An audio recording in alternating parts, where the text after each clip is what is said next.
What's up, you crazy kids? This is K8 from the band Heart 8, here to do another video, little guitar demo for you guys. This time we're going to do something different. I've got 3 different brand 8-string guitars that I'm going to demo, all 3 of them for you. So if there's any question on what guitar you want, hopefully this video will answer those questions. So anyways, first off, over here on the right, we have the ESP 8-string. This is the first 8-string that I got over, gosh, right when it came out, probably a year and a half ago at least, maybe 2 years. It's a cool guitar, did a lot of recording with it.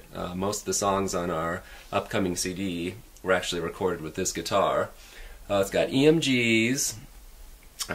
It's a 25.5-inch scale neck. So the drawback on this guitar is the scale, 25.5-inch scale. It doesn't hold the strings.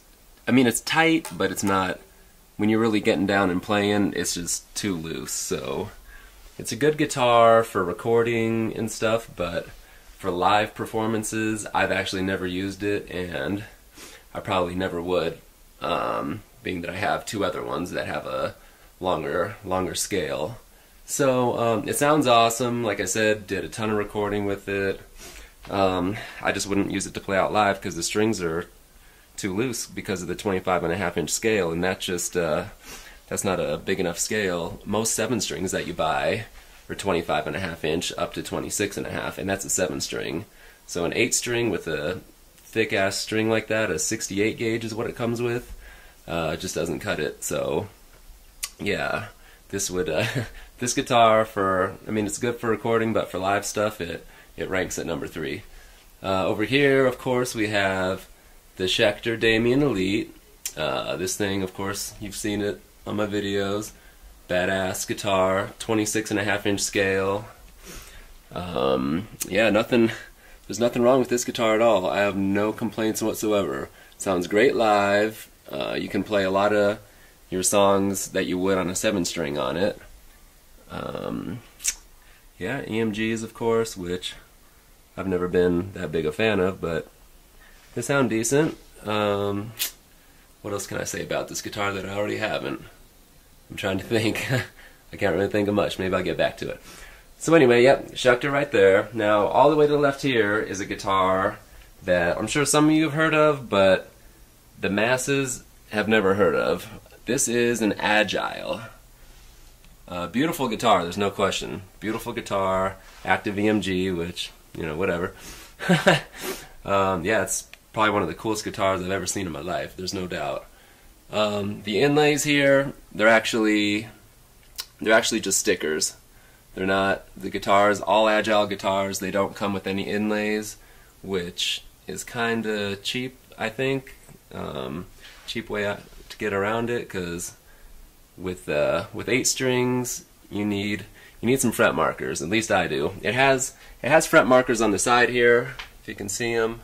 It's got little fret markers on the side, which helps, but just doesn't cut it. So anyway, you can get these stickers off like eBay, or just go online and type in you know, fret markers, fret stickers, and you can find them. They're real cheap, maybe $10, and they work great. They don't mess with your playing. They're great. They're awesome. So it's a cool way to decorate your guitar and stuff. This is a great guitar. This is a really good one. It probably, between the Schecter and the Agile, I'd still have to go with the Schecter being number 1. The Agile's great. It's gonna be tough. Not everybody can play the Agile because it's almost a 29-inch scale, so it's huge. It's like playing a bass. It's freaking huge. So if you don't have long fingers and you're not that tall, don't even try playing it. It'll be way too big for you. It's good for me because I'm a freaking monster, 6'3", have long fingers, big hands, so it's actually comfortable for me. But for our other guitar player, little homie in the band, he can't even play it.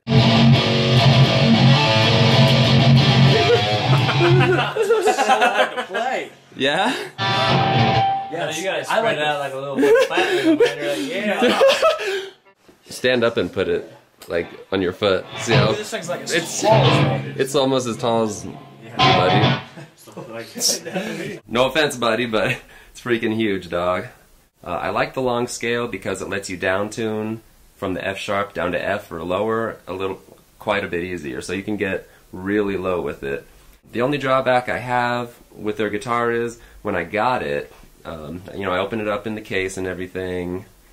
It had not been touched by a human being in America at all. You know, it came straight from the factory, you know, to this dude, it seems like, and straight to me, which kind of sucks because when I buy a guitar from someone, you know, from a company or something, I want them to, you know, check it out, set it up a little bit or something, and it wasn't at all. It still had the factory dust on it. The intonation was completely whacked, which is really crappy. So the first day I got it, I had to take it to my guitar tech and have him fix the intonation twice because it was really out. So that's you know, you spend $6, you know, with shipping in the case, you spend, you know, about $750 for a guitar. You know, I don't need to take it to a guitar tech to have the intonation fixed. They should have that down from the get-go. So I can't respect them for that.